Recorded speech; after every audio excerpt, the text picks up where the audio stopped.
Alors, mes chers amis, pour ce nouveau cours de Torah aujourd'hui, eh bien, nous sommes dans une semaine particulière. On l'a dit, nous sommes entrés dans les 10 journées avant Shavuot. On est déjà ce soir le Echad Arbaïm, le 41e jour du Homer. Il n'y a plus qu'une semaine. Shavuot, c'est pas après-demain jeudi, c'est jeudi prochain. Donc, vraiment, on est dans les dernières journées. Semaine parachat de Bamidbar, on commence un nouveau livre, on l'a dit, de la Torah, ce Shabbat. Déjà, on a commencé à lire hier. Shabbat après-midi, également, on a lu Bamidbar.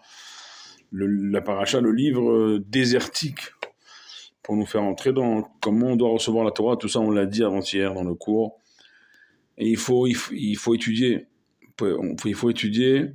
La Torah, c'est l'étude. Et l'étude, ça permet de comprendre les enjeux.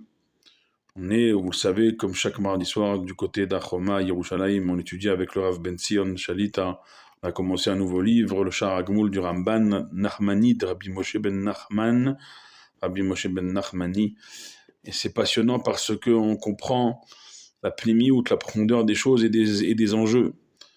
Quand on parle de concepts à tort et à travers, de quoi on parle? Je peux vous assurer, sans trop en révéler, à la demande du Rav, de ne pas trop vous révéler pour l'instant, en tout cas au début du livre, on est encore au début. Je peux vous assurer que on passe à côté de beaucoup de notions cruciales, importantes.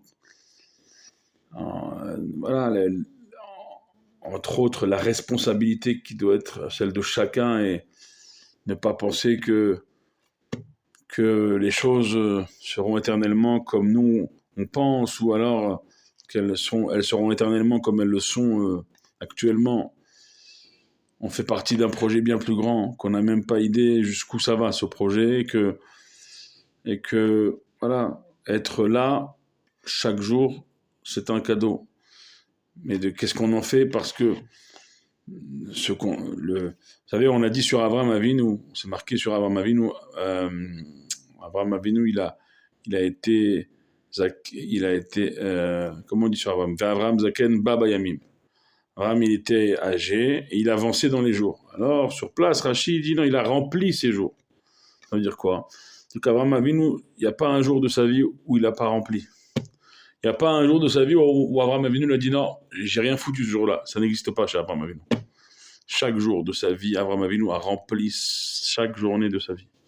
Et pas l'a rempli en futilité, en bêtise. L'a rempli en action. Il a fait Asunefesh, il a fait lui-même des âmes. C'est-à-dire qu'il a ramené des gens avec sa femme Sarah. Il a ramené des gens toute sa vie. Alors qu'il a eu des épreuves, pas une, pas deux, 10, une plus dure que l'autre. Et il a trouvé quand même le moyen de remplir ses journées. Mais il n'a pas reçu la Torah.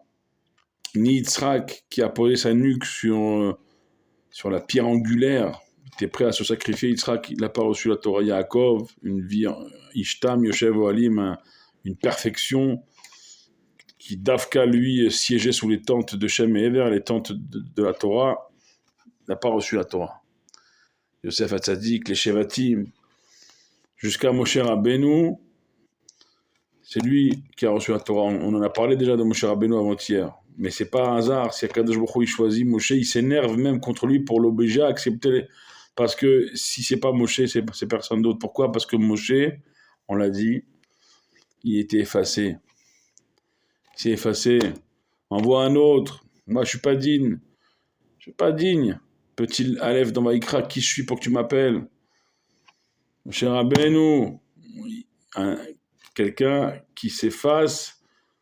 Alors oui, c'est lui qui mérite. Le premier, Moshe qui veut le Torah à Sinaï, de recevoir la Torah du Mont Sinaï et de la transmettre ensuite. Il faut assurer que devant l'immensité qu'est la Torah, on est tout petit. On ne réalise pas. Moi, je me souviens que quand j'avais voulu pénétrer dans le 770 la première fois, il y a plus de 2 ans, on m'a dit, mais tu vas où là? Je vais rentrer. Première fois, je vais rentrer. On m'a dit, on rentre pas comme ça. Il faut d'abord étudier c'est quoi Chassidut. Il faut aller en face. Il y a un Dayan qui nous a parlé jusqu'à 3h du matin. C'est quoi Chassidut? C'est quoi depuis le Baal Shem Tov jusqu'au Rabbi?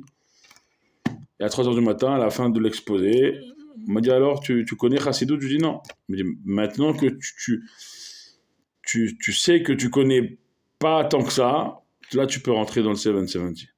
Avec humilité. Là on rentre.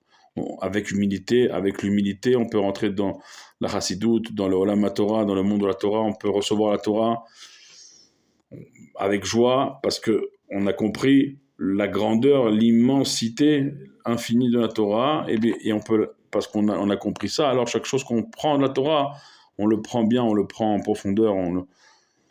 Il y a des gens qui restent des années et peut-être une vie entière sur un sefer, un livre.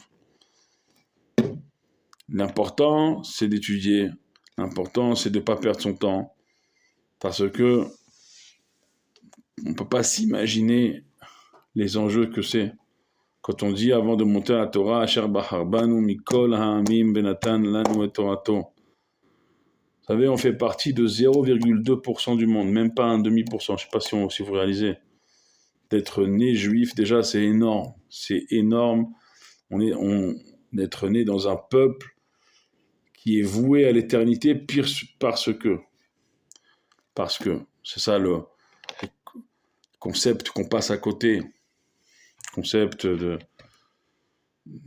le peuple juif, il est appelé à l'éternité. Même ceux qui sont couchés dans la terre sont appelés à se relever. Il y a cette notion d'éternité et comment on nourrit en tout cas, on l'approche, cette éternité de notre réalité.